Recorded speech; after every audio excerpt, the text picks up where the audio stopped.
So methods in Python. So in Python object-oriented programming, we can have three types of method. First one is your instance method, also known as non-static method. Second one is your class method, and third one is your static.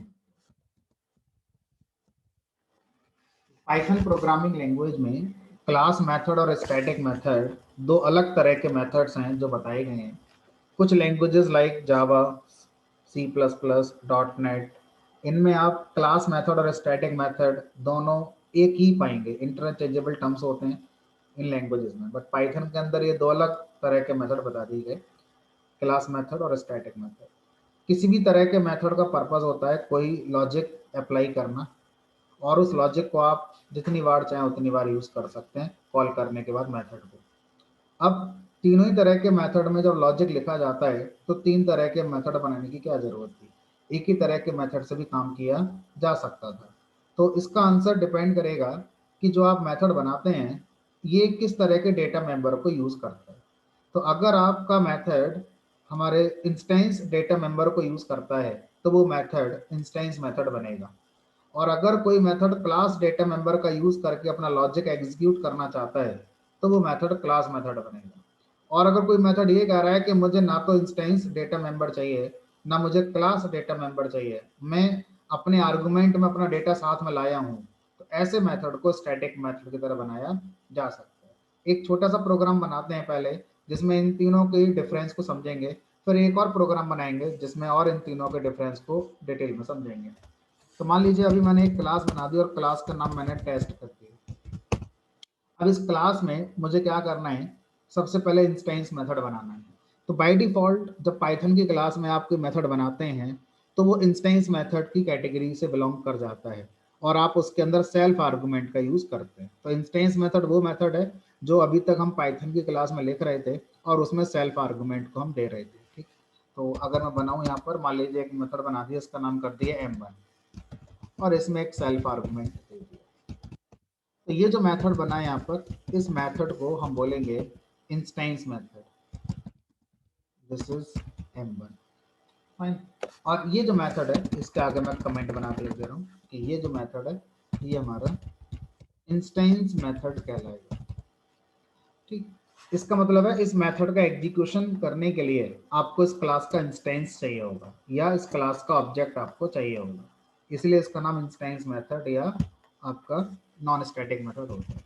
अब अगर मैं किसी भी method को class method बनाना चाहता हूँ, मान लीजिए एक मेथड बनाया M2 नाम से, तो किसी भी मेथड को क्लास मेथड बनाने के लिए दो रूल्स हैं जो आपको फॉलो करने होंगे। पहला रूल है, जिस तरह से इंस्टेंस मेथड में सेल्फ आर्गुमेंट होता है इसी तरह से क्लास मेथड के अंदर CLS नाम का आर्गुमेंट होता है। CLS is not a Python keyword. By convention we use CLS as argument. In place of CLS you can also use like I, J, K, X, Y, Z. यहाँ पर अगर significance कोई पूछता है क्या है इसका, तो आप जैसे सेल्फ का सिग्निफिकेंस बताते हैं, करंट ऑब्जेक्ट जो इस मेथड को एग्जीक्यूट करेगा वो सेल्फ को रिप्रेजेंट करेगा, इसी तरह से CLS हमारी करंट क्लास को रिप्रेजेंट करता है।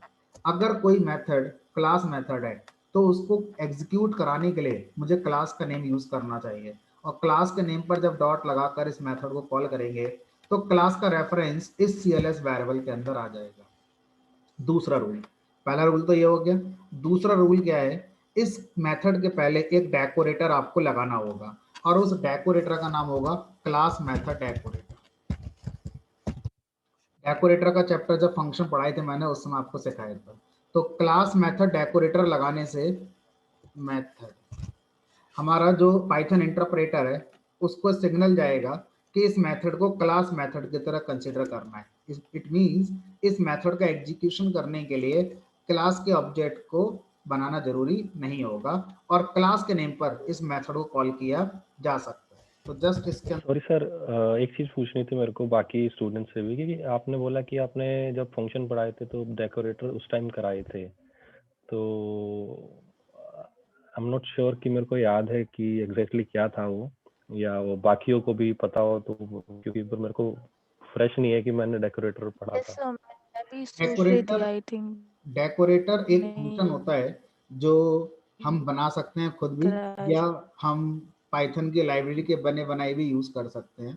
और कराया डेकोरेटर एक ऐसा फंक्शन होता है जो किसी दूसरे फंक्शन का एक्सटेंशन करता है या दूसरे फंक्शन के मीनिंग को बदल देता है। ऐसे फंक्शन को हम क्या बोलते हैं, डेकोरेटर कहते हैं। तो अगर डेकोरेटर की कोई डेफिनेशन पूछता है आपसे, तो आप, डेकोरेटर का मतलब होता है इट इज अ फंक्शन, यानी कि अपने आप में एक फंक्शन होता है। अगर मैं आपसे कह रहा हूं कि क्लास मेथड एक डेकोरेटर है, तो पाइथन की लाइब्रेरी में इस नाम का एक फंक्शन होगा, ऐसे करके। ठीक है, तो it is a function that modify और एक्सटेंड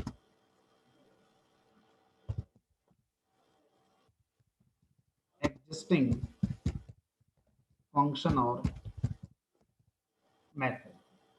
तो एक ऐसा फंक्शन जो किसी एग्जिस्टिंग फंक्शन या मेथड के मीनिंग को मॉडिफाई कर दे या उसके मीनिंग को एक्सटेंड कर दे, एक्स्ट्रा में बढ़ा दे, तो ऐसे फंक्शन को डेकोरेटर फंक्शंस पाइथन में कहा जाता है। ठीक, इसको जब यूज करते हैं तो ऐट सिंबल के साथ इसको लिखा जाता है। Generally we use decorator function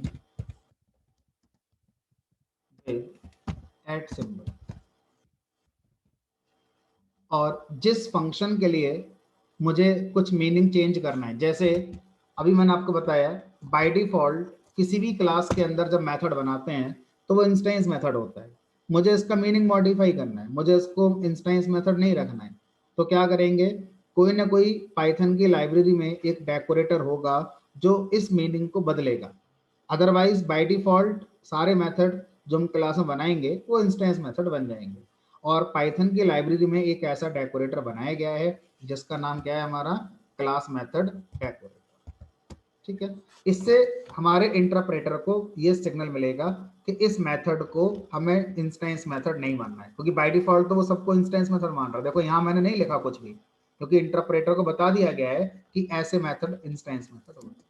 कैसे बनाए गए होंगे लाइब्रेरी के अंदर, तो एक बार जब मैंने आपको फंक्शन पढ़ाए थे वो क्लास एक बार जाकर देख लीजिएगा, शायद वहां पर कुछ दोबारा समझ में आ जाए। फाइन, तो आगे बढ़ते हैं। अब तीसरा तरह का जो मेथड है हमारा, जिसको इसको मैं लिख देता हूँ कमेंट लगाकर, क्लास मेथड। तीसरा मेथड आता है हमारा, अब देखो, अभी आप अपने आप कहेंगे कि सर इसमें शायद ये होगा। ठीक है, तीसरा मेथड मुझे बनाना है M3, और मैं इस M3 मेथड को स्टैटिक मेथड की तरह कंसीडर करना चाहता हूँ। स्टैटिक मेथड का कहना यह है कि मेरे अंदर कोई भी इम्प्लिसिट आर्गुमेंट नहीं होता है। अगर कॉल करने वाला देना चाहे तो दे, अदरवाइज इम्प्लिसिटली कुछ भी नहीं होता। दूसरा रूल, अगर मैं इस मेथड को स्टैटिक मेथड की तरह कंसीडर करना चाह रहा हूं, क्योंकि अगर मैं नहीं लिखूंगा कुछ एक्स्ट्रा तो बाय डिफॉल्ट इंटरप्रेटर क्या कंसीडर करेगा, इसको इंस्टेंस मेथड। तो अब मैं इसको इंस्टेंस की जगह स्टैटिक मेथड कंसीडर करना चाह रहा हूं, तो जरूर क्या होगा, कोई ना कोई एक डेकोरेटर होगा। उस डेकोरेटर के थ्रू हम इंटरप्रेटर को सिग्नल करते हैं कि भाई ये डिफॉल्ट नहीं मानना है, इसको ये मानना है। तो क्या लिखेंगे, एक और डेकोरेटर पाइथन की लाइब्रेरी में आता है जिसका नाम है स्टैटिक मेथड डेकोरेटर। तो जब भी किसी मेथड पर ये लगाते हैं तो वो मेथड क्या बन जाता है, हमारा स्टैटिक मेथड बन जाता है। अब वो डिफॉल्ट नेचर का नहीं है। ठीक, अब ये तीन मेथड मैंने अपनी क्लास में बना दी हैं। अभी हम इस क्वेश्चन का आंसर में नहीं जा रहे हैं कि कब हमें कौन सा मेथड बनाना चाहिए। अभी हम बस सिंटैक्स सीखना चाहते हैं कि अगर मुझे अपनी क्लास में ये मेथड बनाने हो तो लिखे कैसे जाते हैं, फिर उसके बाद अगर मुझे एग्जीक्यूट करना हो तो कॉल कैसे होते हैं। तो यहाँ पर हमने क्या करा, इंस्टेंस मेथड को चलाना है तो पहले क्लास का ऑब्जेक्ट बनाना पड़ेगा, t equal to test, class का बना दिया ऑब्जेक्ट। अब इस ऑब्जेक्ट के नाम पर आप m1 मेथड को कॉल कर सकते हैं और m1 एग्जीक्यूट हो जाएगा। अब आती है बात m2 और m3 को कॉल करने की। तो क्लास मेथड और स्टैटिक मेथड का कहना यह है कि हम क्लास के नेम से कॉल हो जाते हैं, लेकिन अगर आपने ऑब्जेक्ट के नेम से कॉल करा तो एरर नहीं आएगी, but again not recommended, readability code की खराब होती है। ठीक, तो आप क्या करेंगे, जो स्टैंडर्ड है उसको फॉलो करेंगे और क्लास मेथड को एग्जीक्यूट करने के लिए क्लास का नेम यूज करेंगे, टेस्ट डॉट m2। इसी तरह से स्टैटिक मेथड को कॉल करने के लिए भी हम क्लास का नेम यूज करते हैं। तो क्वेश्चन अगेन, फिर डिफरेंस क्या है इन दोनों में? तो अभी तो हम सिंटैक्स की बात कर रहे हैं, कॉन्सेप्चुअल डिफरेंस तीनों में ही समझेंगे, अगला प्रोग्राम बनाएंगे। तो इस कोड को जब मैं रन कराऊंगा तो आपका एग्जीक्यूशन हो जाएगा। तो इस तरह से हम पाइथन की क्लास में 3 तरह के मेथड बना सकते हैं, जितने चाहें उतने इंस्टेंस मेथड बनाइए, जितने चाहें उतने क्लास मेथड बनाइए, जितने चाहें उतने स्टैटिक मेथड बनाइए। लकीली जब हम आगे बढ़ेंगे तो अगर हम मशीन लर्निंग, एआई की फील्ड में जा रहे हैं, आगे डेटा साइंस की फील्ड में जा रहे हैं, तो डेकोरेटर वाले कॉन्सेप्ट को बहुत कम आगे आप यूज होता हुआ देखेंगे। बट अगर आप जेंगो में जा रहे हैं या जेंगो के अलावा फ्लास्क में जा रहे हैं, यानी वेब डेवलपमेंट में अगर आप जा रहे हैं, तो ये हैवीली वहाँ पर यूज किया गया है। इवन आप देखेंगे जेंगो के हर प्रोग्राम में डेकोरेटर का यूज किया गया है। ठीक है, आगे बढ़ते हैं और इस बार कॉन्सेप्चुअल डिफरेंस की बात करते हैं कि इन तीनों में कॉन्सेप्चुअल डिफरेंस क्या होता है। मैंने क्या करा, एक क्लास बनाई और मान लीजिए इस क्लास का नाम कर दिया कैल्सी, और इस कैल्सी क्लास के अंदर हम कुछ इंस्टेंस डेटा मेंबर रखने की बात कर रहे हैं। ठीक है, तो यानी कि हमारी प्रायोरिटी कि मेथड कैसा बनाएंगे मेथड से डिसाइड नहीं होती है, इस बात से डिसाइड होती है कि आपके क्लास में डेटा मेंबर्स किस तरह के हैं और किस डेटा मेंबर पर क्या ऑपरेशन करने की बात आप कर रहे हैं, उससे डिसाइड होता है कि मेथड हमें कैसा बनाना चाहिए। ठीक, तो अगर मैं यहाँ पर इंस्टेंस डेटा मेंबर बनाने की बात करता हूँ, तो कल हमने सीखा था इंस्टेंस डेटा मेंबर को हम लोग कंस्ट्रक्टर में इनिशियलाइज करते हैं। तो पहले मुझे कंस्ट्रक्टर बनाना पड़ेगा और उसके अंदर हम कुछ इंस्टेंस डेटा मेंबर को इनिशियलाइज कर देते हैं। तो मैंने यहाँ पे क्या लिखा, यहाँ लिखा मान लीजिए डेव इनिट और सेल्फ आर्गुमेंट आ गया। अब यहाँ पर सेल्फ आर्गुमेंट में मैंने क्या करा, बस इतना ही लेकर छोड़ दिया और इसके अंदर self dot like x equal to 10 initialize कर दिया और self dot y equal to 20 initialize कर दिया। अब इस क्लास के अंदर हम कुछ मेथड बनाने की कोशिश कर रहे हैं। एक बनाएंगे हम ऐड मेथड, और अभी हमें नहीं पता कि इस ऐड मेथड को हम कैसा बनाएं, स्टैटिक बनाएं, इंस्टेंस बनाएं या क्लास बनाएं। हमने इस ऐड मेथड के अंदर जो इंस्टेंस डेटा मेंबर हैं इनका एडिशन करना है।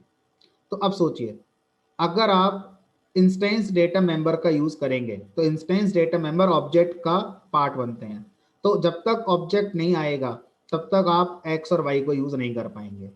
यानी कि ये जो मेथड है, इस मेथड को एक्स और वाई को यूज करने के लिए ऑब्जेक्ट चाहिए होगा। कौन सा ऑब्जेक्ट?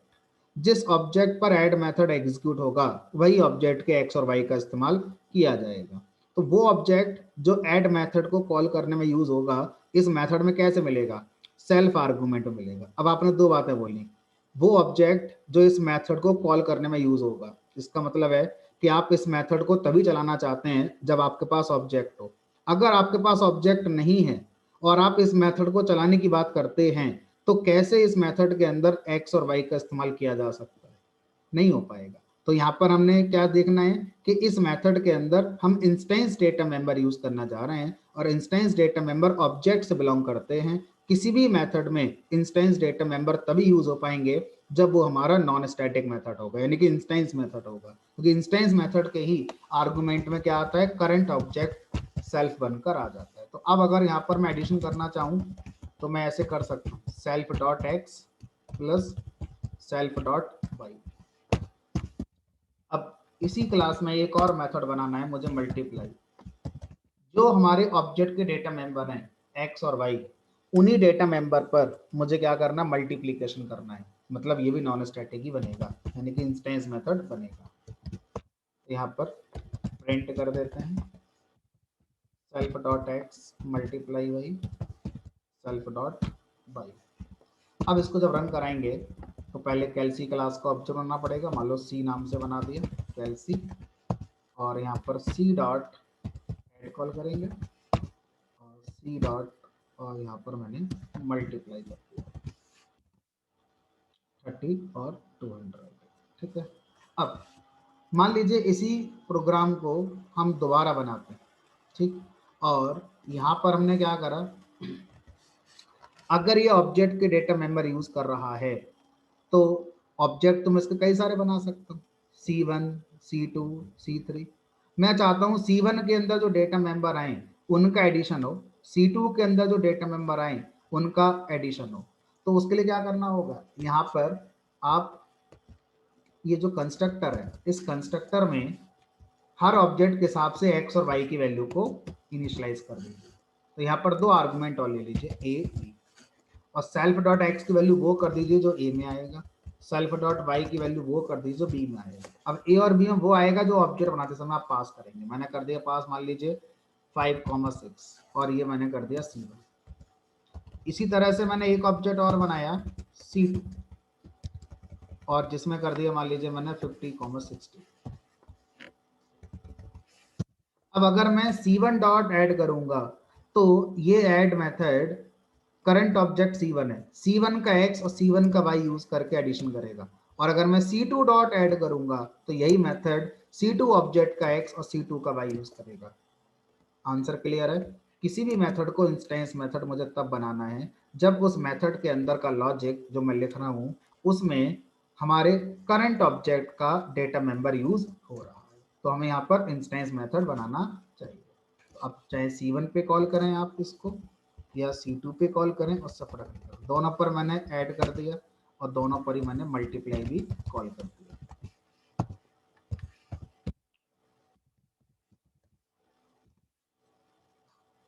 अब रिक्वायरमेंट दूसरी है। रिक्वायरमेंट ये है कि हमारे जो डेटा मेंबर हैं वो ऑब्जेक्ट के स्पेसिफिक है ही नहीं। हमारे जो डेटा मेंबर हैं वो कॉमन वाले हैं, शेयर्ड वाले, यानी क्लास डेटा मेंबर, यानी कि कंस्ट्रक्टर की जरूरत ही नहीं है। एक्स और वाई नाम के डेटा मेंबर हैं डायरेक्टली, एक्स इक्वल टू 10 और वाई इक्वल टू 20। अब इस बार मैं जो मेथड बनाना जा रहा हूँ, ये मेथड ये जो क्लास के डेटा मेंबर होते हैं इनका इस्तेमाल करेंगे।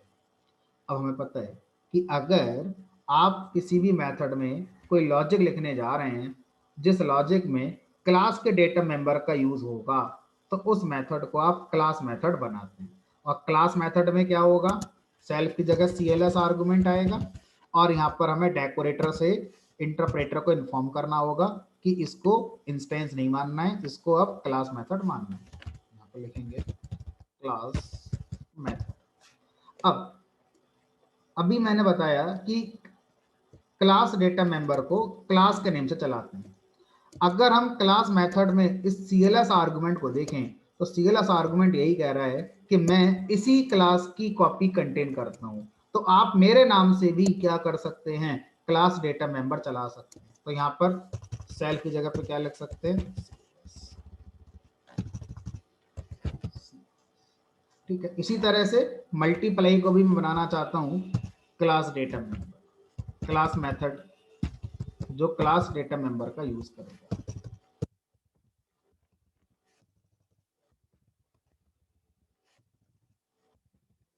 अब इन दोनों को जब मैं रन कराऊंगा तो इनको रन कराने के लिए मुझे कहीं कोई ऑब्जेक्ट बनाने की नीड नहीं है, मैं डायरेक्ट क्लास के नेम पर इनको रन कर सकता हूँ। क्या लिखूंगा मैं, कैलसी डॉट एड और कैलसी डॉट मल्टीप्लाई, ये हो गया 30 और ये हो गया आपका 200।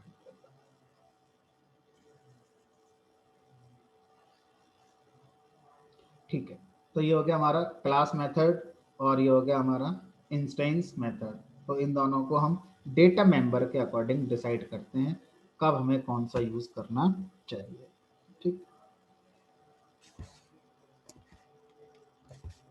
इसी काम को करने का तीसरा तरीका, इस बार हमारी जो कैलसी क्लास बन रही है इसका कहना यह है कि मेरे पास कोई डेटा मेंबर ही नहीं है, मेरे पास कोई डेटा मेंबर ही नहीं है। अब हमें इसके अंदर दो मेथड बनाने हैं जो मेथड कुछ लॉजिक कंटेन करेंगे।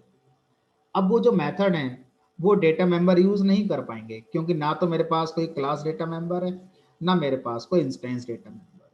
तो मैं अब मेथड बनाऊंगा तो उसको इंस्टेंस मेथड क्या फायदा बनाकर सेल्फ आर्गुमेंट लूंगा, अननेसेसरी ऑब्जेक्ट बनेगा, डेटा मेंबर तो है ही नहीं कोई मेरे पास इंस्टेंस वाला, ना क्लास का डेटा मेंबर है।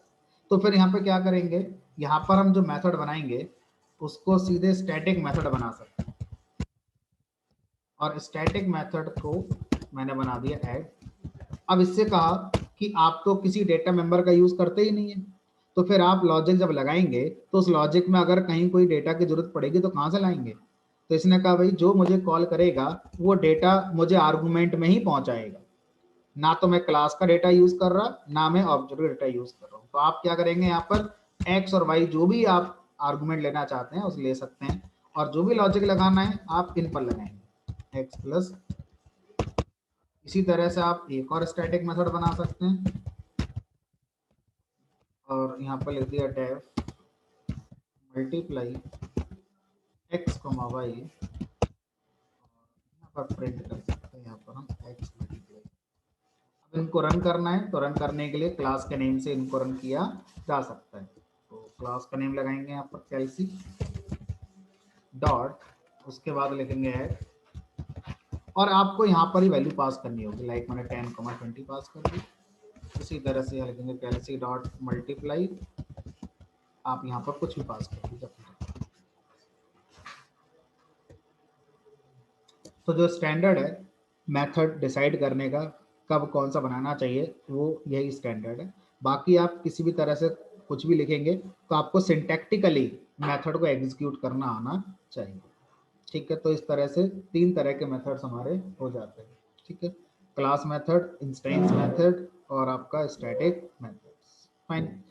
अब अगर आपसे कोई कहे कि क्या हम पाइथन की क्लास में बिना मेथड के कोई लॉजिक लिख सकते हैं, बिना मेथड के, क्योंकि जावा और डॉटनेट जैसी लैंग्वेज में कॉन्सेप्ट था स्टैटिक ब्लॉक या इनिशियलाइजर ब्लॉक, वो कॉन्सेप्ट यहाँ पर नहीं होता। या अगर मैं आपसे ये पूछूं कि मैं कोई भी क्लास बनाऊंगा तो अभी तक जो मैंने आपको सिखाया है वो ये सिखाया है कि कोई भी क्लास आप बनाइए और इसमें कोई भी लॉजिक अगर आप लिखेंगे तो उस लॉजिक को एक मेथड के अंदर लिखा जाएगा।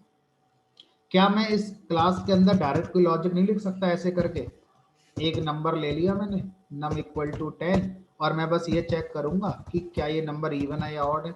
If num modulus 2 equal to 0 तो मैं प्रिंट करूंगा यहाँ पर ये इवन नंबर है, एल्स मैं प्रिंट करूंगा ये ऑड नंबर। तो क्या ऐसा लिखना गलत हो जाएगा? Answer is no. Python programming language आपको अलाउ करती है कि आप इस तरह से डायरेक्ट कोड भी लिख सकते होंगे। एक बार चेक करके देखते हैं, कोई एरर नहीं है, सब कुछ बढ़िया चलता है। तो फिर आप बोलेंगे कि फिर क्लास हमने क्यों बनाई, यही तो मेरा क्वेश्चन आपसे है, फिर आपने क्लास क्यों बनाई? अगर आपको ऐसा करना ही था तो आप सीधे सीधे लिख दो, क्लास की जरूरत ही नहीं है, ये वैसे ही चल जाएगा। इंडेंटेशन वगैरह अपना सही रखो, आपको क्लास बनाने की जरूरत ही नहीं है।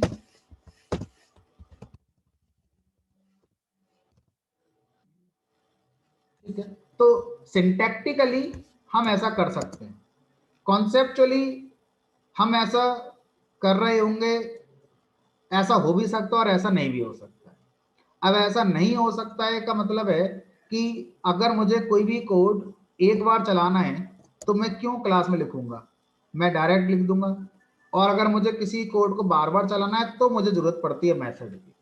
ठीक है, अब बात आती है कि क्लास के अंदर अगर मुझे कोई कोड लिखना हो जो मैं एक बार ही चलाना चाहता हूं तो फिर कहां लिखूं? तो फिर आप डायरेक्ट क्लास के अंदर लिख सकते हैं। तो ऐसा कौन सा कोड होता है जो आप किसी भी क्लास में एक ही बार चलाना चाहते होंगे? कभी कभी क्या होता है, हमारा पाइथन का प्रोग्राम दूसरी लैंग्वेजेस से इंटरेक्ट करता है। मान लीजिए मैं पाइथन की क्लास के अंदर ऑपरेटिंग सिस्टम की लाइब्रेरी यूज करना चाहता हूँ, तो मुझे ओएस की लाइब्रेरी, नेटिव लाइब्रेरी जिसे कहेंगे, उसको लोड करना होगा। तो वो जो लोड होने वाला काम है वो एक ही बार होना चाहिए। तो वो कोड जो मेरा ओएस की लाइब्रेरी लोड करेगा वो हम क्लास में डायरेक्टली लिख सकते हैं।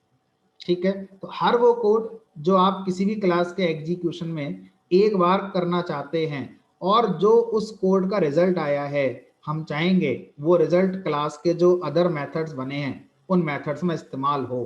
अब जो मैंने बाद में ऐड करा उसको ध्यान से सुनना है, क्योंकि आप यही बोलेंगे कि फिर इस कोड में क्या प्रॉब्लम है।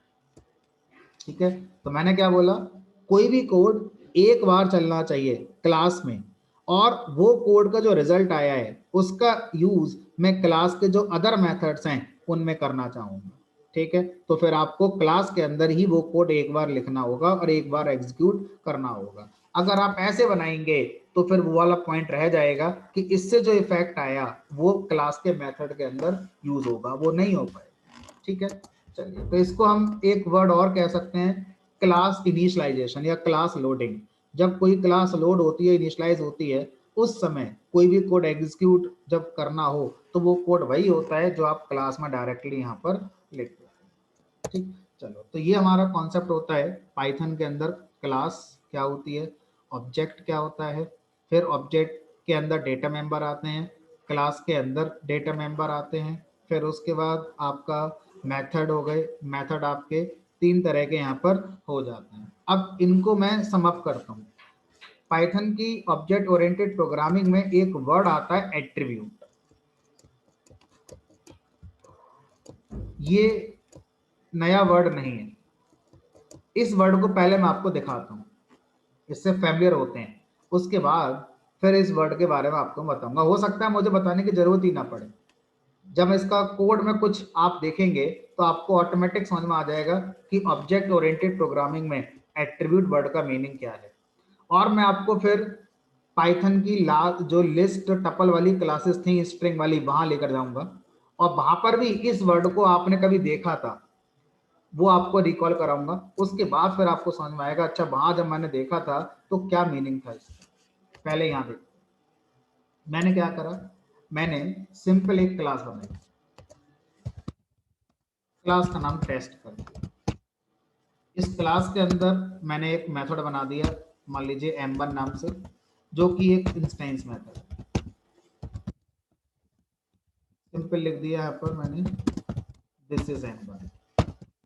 अब मैंने क्या करा, टेस्ट क्लास को ऑब्जेक्ट बनाया, t इक्वल टू टेस्ट। मैंने लिखा t.m2। मैंने टेस्ट क्लास में बनाया m1 मेथड है, लेकिन मैं टेस्ट ऑब्जेक्ट पर m2 मेथड कॉल कर रहा हूँ। एरर आएगी, एरर क्या होगी वो हमें पढ़ना है, एट्रीब्यूट एरर, और डिटेल में पढ़ेंगे। कह रहा है test object has no attribute m2। m2 तो एक मेथड है, ये एट्रीब्यूट क्यों कह रहा है? कोई बात नहीं, जो ये कह रहा है उसे कहने देते हैं और फिर आगे बढ़ते हैं। अब मैंने क्या करा, एक दूसरी क्लास बनाई, मतलब यही क्लास दोबारा बनाई, मैं टेस्ट, और इसके अंदर एक कंस्ट्रक्टर बना दिया, इसमें मैंने सेल्फ लिख दिया, और मैंने यहाँ पर सेल्फ के अंदर एक x नाम का वेरिएबल इनिशियलाइज कर दिया जिसकी वैल्यू 10 कर दी। अब मैंने टेस्ट क्लास का ऑब्जेक्ट बनाया, और इस ऑब्जेक्ट पर मैंने t.x को प्रिंट कराया, वेरिएबल डेटा मेंबर है, ऑब्जेक्ट का डेटा मेंबर। मैंने t.y भी एक्सेस कराया, जबकि मैं जानता हूं कि मैंने y नाम का कोई डेटा मेंबर नहीं रखा है। एरर आएगी, एरर क्या आएगी वो इंपॉर्टेंट है। एरर आ रही है एट्रीब्यूट एरर, पढ़ते हैं क्या कह रहा है। Test object has no attribute y। अब एट्रीब्यूट वर्ड का मतलब आपको समझ में आ चुका होगा, ऑब्जेक्ट ओरिएंटेड प्रोग्रामिंग में एट्रीब्यूट दो चीजों को रेफर करता है, मेथड के लिए या डेटा मेंबर के लिए। किसी प्रोग्रामिंग लैंग्वेज में एट्रीब्यूट का मतलब सिर्फ डेटा मेंबर होता है, लेकिन पाइथन प्रोग्रामिंग लैंग्वेज में जब कभी एट्रीब्यूट एरर आती है तो इसका मतलब होता है कि किसी भी ऑब्जेक्ट पर आपने डॉट लगाकर कोई वेरिएबल एक्सेस करना चाहा है और वो वेरिएबल उस ऑब्जेक्ट का डेटा मेंबर होना चाहिए था तभी चलेगा, लेकिन वो नहीं है इसलिए एरर आ रही है, एट्रीब्यूट एरर। या किसी भी ऑब्जेक्ट पर आपने डॉट लगाकर कोई मेथड कॉल किया है और वो मेथड इस ऑब्जेक्ट के अंदर नहीं है, यानी इस ऑब्जेक्ट की जो क्लास है उसमें नहीं है, तो एरर क्या आएगी, एट्रीब्यूट एरर। तो जब कभी आपके कोड में एट्रीब्यूट एरर आए इसका मतलब है किसी भी ऑब्जेक्ट का डेटा मेंबर उसके साथ नहीं है और आप उसे यूज कर रहे हैं, या किसी भी ऑब्जेक्ट पर आपने एक ऐसा मेथड कॉल किया है जो मेथड उस ऑब्जेक्ट की क्लास में डिफाइन नहीं है, तो क्या आएगा, एट्रीब्यूट एरर। तो एट्रीब्यूट का मतलब हो गया हमारा मेथड्स या डेटा मेंबर। अब मैं आपको लिस्ट टपल सेट में लेके चलता हूं, और ये चीज आपने उस समय वहां जब देखी थी तो मैंने कहा था इग्नोर कर दीजिए, बट आज समझ में आ रही है तो अब हम समझ सकते हैं उसको। मैंने क्या करा, मैंने एक लिस्ट बनाई, लिस्ट के अंदर 10 20 30 कर दिया।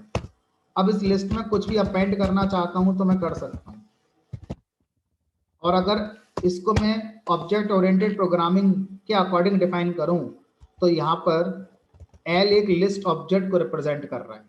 अब इस एल पर हम वो सारे मेथड कॉल कर सकते हैं जो लिस्ट क्लास के अंदर पाइथन की लाइब्रेरी ने डिफाइन करके रखे हुए हैं।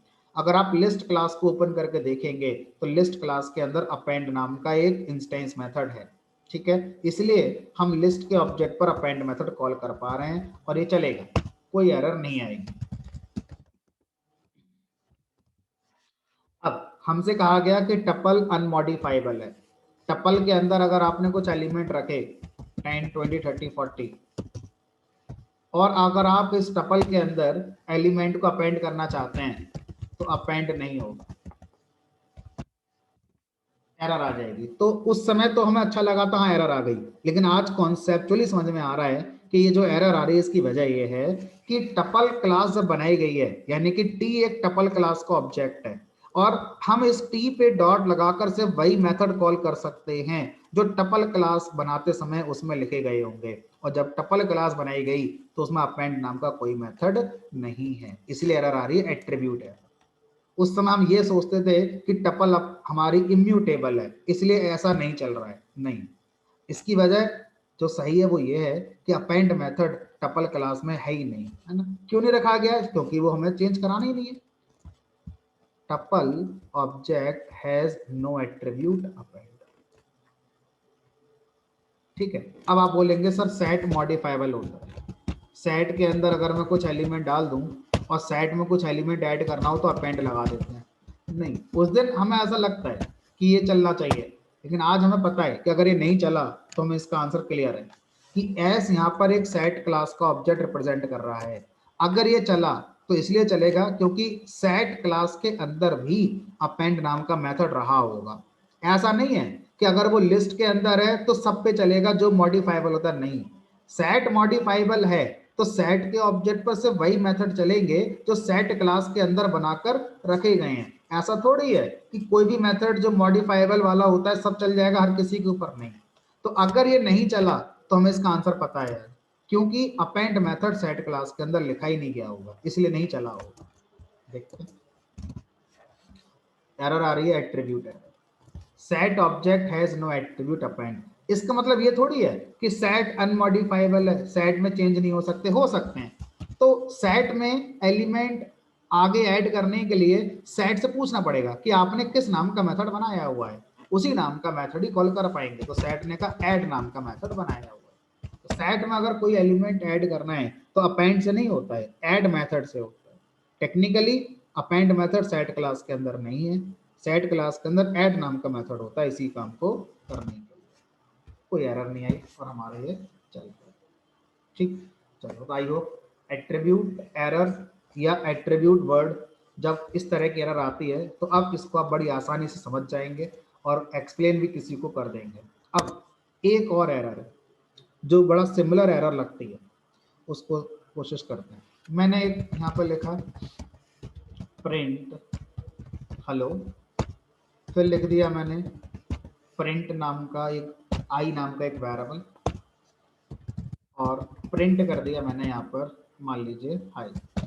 मुझे पता है आई वेरिएबल मैंने कहीं पूरे प्रोग्राम में डिफाइन नहीं करा है और आई एक एरर देगा हमारे लिए, लेकिन यहाँ पर आई नहीं है, एरर आएगी। मैं इस बात में इंटरेस्टेड हूँ कि क्या पाइथन का जो मैसेज होगा एरर मैसेज वो यही होगा एट्रीब्यूट एरर, आई नाम का एट्रीब्यूट नहीं है। क्योंकि अगर उसने मैसेज दिया एट्रीब्यूट नहीं है तो एट्रीब्यूट हमेशा ऑब्जेक्ट के होते हैं, तो बताना पड़ेगा कि किस ऑब्जेक्ट में आई नहीं है। यहाँ तो ऑब्जेक्ट की बात ही नहीं हो रही है। इस बार इस वेरिएबल के ना मिलने पर मैसेज एरर आएगी, लेकिन मैसेज नहीं आएगा एट्रीब्यूट एरर, मैसेज कोई और आएगा। देखो मैसेज आ रहा है नेम एरर। अगर मैं अपने प्रोग्राम में मान लीजिए प्रिंट की स्पेलिंग मैसेज यहाँ पर मिस कर दूं, प्रिंट की जगह प्रिंट लिख दूं, तो इस नाम का कोई फंक्शन नहीं है पाइथन के अंदर, क्या एरर आएगी? Name error. मैसेज पूरा पढ़ो, name print is not defined. तो एक होती है हमारी एट्रीब्यूट एरर और एक होती है हमारी नेम एरर। एट्रीब्यूट एरर किसी ऑब्जेक्ट के डेटा मेंबर को हम जब यूज करते हैं या उस ऑब्जेक्ट के मेथड को जब हम यूज करते हैं और वो उस ऑब्जेक्ट के अंदर नहीं होता है तो आती है एट्रीब्यूट एरर। और जब हम ऑब्जेक्ट ओरिएंटेड प्रोग्रामिंग में नहीं है, ऑर्डिनरी वेरिएबल ऑर्डिनरी फंक्शंस की बात कर रहे हैं, क्लास का कॉन्सेप्ट ही नहीं है ना, क्लास एंड ऑब्जेक्ट है, उस समय हमारे किसी कोड में कोई वेरिएबल नहीं मिला तो जो एरर आती है उसे बोलते हैं नेम एरर, या कोई फंक्शन नहीं मिला तो एरर आती है नेम। ठीक है, तो इस तरह से हमारा कॉन्सेप्ट हो जाता है वेरिएबल फंक्शन ना मिलने पर जो एरर आएगी नेम एरर का, किसी ऑब्जेक्ट के डेटा मेंबर किसी ऑब्जेक्ट के मेथड ना मिलने पर जो एरर आती है दैट इज एट्रीब्यूट एरर। यहां तक हमने क्लास, ऑब्जेक्ट, क्लास के मेथड, क्लास के डेटा मेंबर, एट्रीब्यूट्स, इन सब की बात कर ली है। ठीक है, अब नेक्स्ट टॉपिक की तरफ हम लोग मूव कर रहे हैं, और नेक्स्ट टॉपिक हमारा जो ऑब्जेक्ट ओरिएंटेड प्रोग्रामिंग के अंदर है